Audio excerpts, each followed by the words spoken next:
मैं माननीय deputy CM साहब से ये जानना चाहता हूँ, पिछले 2.5 सालों में कितने ठेकेदार जो हैं वो ब्लैक लिस्ट हुए हैं। आप हमें आमंत्रित तो करें, सिर्फ आपने दिल छोटा किया हुआ है, आप हमें बुलाना नहीं चाहते।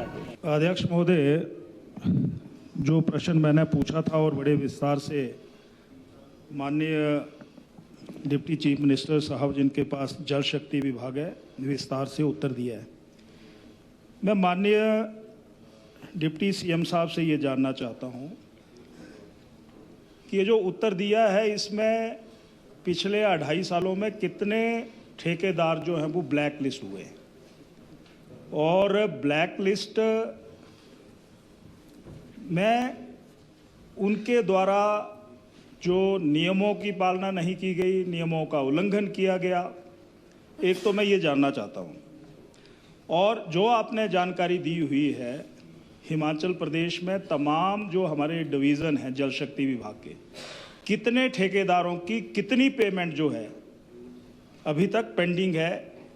और इस प्रश्न से एक विषय और हट करके है, हमारे सुलह विधानसभा क्षेत्र में एक एनडीवी का प्रोजेक्ट हमारी पिछली सरकार में श्री जयराम ठाकुर जी के माध्यम से शुरू हुआ था, और उस प्रोजेक्ट का नाम है द्रंग धोरन गन्हेटा पनापर। उसके 2 फेजेज हैं। वो काम हमारे समय में शुरू हो गया था, परंतु आज तक वो स्कीम कमीशन नहीं हो पाई है। तो क्या आप हमें आश्वस्त करेंगे कि वो इन्हीं दिनों में या कुछ महीनों में वो स्कीम जो है वो फंक्शनल हो जाए? एक विषय ये है। और एक वर्ल्ड बैंक के तहत थुरल के इलाके में, ये डिवीज़न थुरल की बात कर रहा हूँ, वहाँ पर भी पेयजल योजना 10 करोड़ से शुरू हुई थी, परंतु वो भी कछुआ चाल से चल रही है। तो क्या आप इस माननीय सदन के माध्यम से हमें आश्वस्त करेंगे कि उसमें पैसा सैंक्शन है, काम बहुत धीमी गति से चला हुआ है, और एक एनडीवी प्रोजेक्ट है, दूसरा वर्ल्ड बैंक का प्रोजेक्ट है।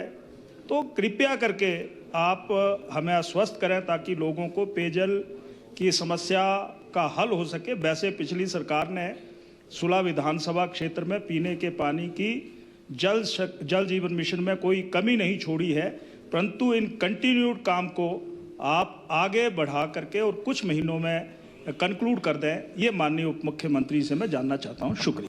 अध्यक्ष महोदय, माननीय सदस्य आपके जो आसन है इसको सुशोभित कर चुके हैं और बहुत सीनियर लीडर हैं, लेकिन इन्होंने जो प्रश्न पूछा है, इन्होंने सारा ब्रह्मांड जो है इस सवाल में डाल दिया है।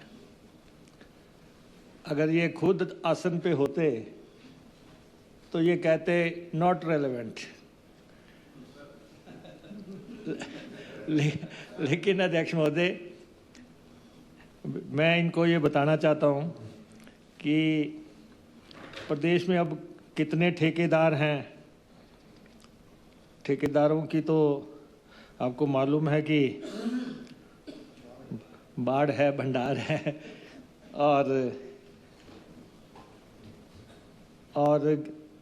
इसमें 11,143 ठेकेदार पंजीकृत हैं विभाग के साथ।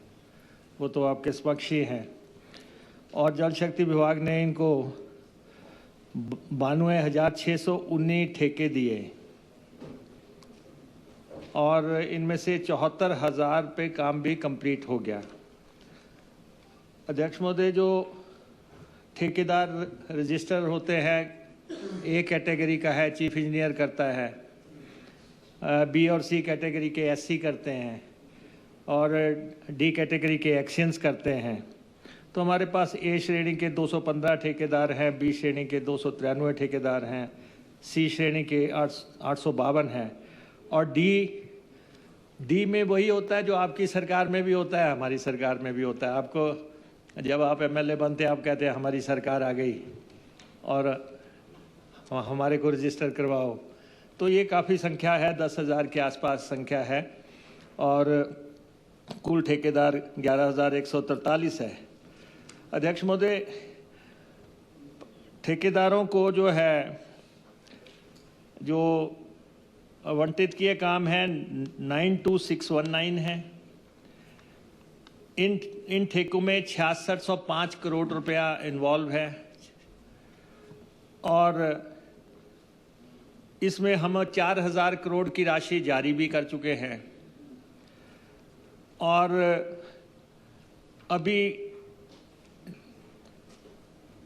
74,336 काम पूरे भी हो चुके हैं। जो पूरे काम नहीं हुए हैं वो 18,253 हैं। जब ये काम पूरे हो जाएंगे तो 2477 करोड़ रुपए की और पेमेंट हमें करनी है। तो ये हमारे पास ब्यौरा है और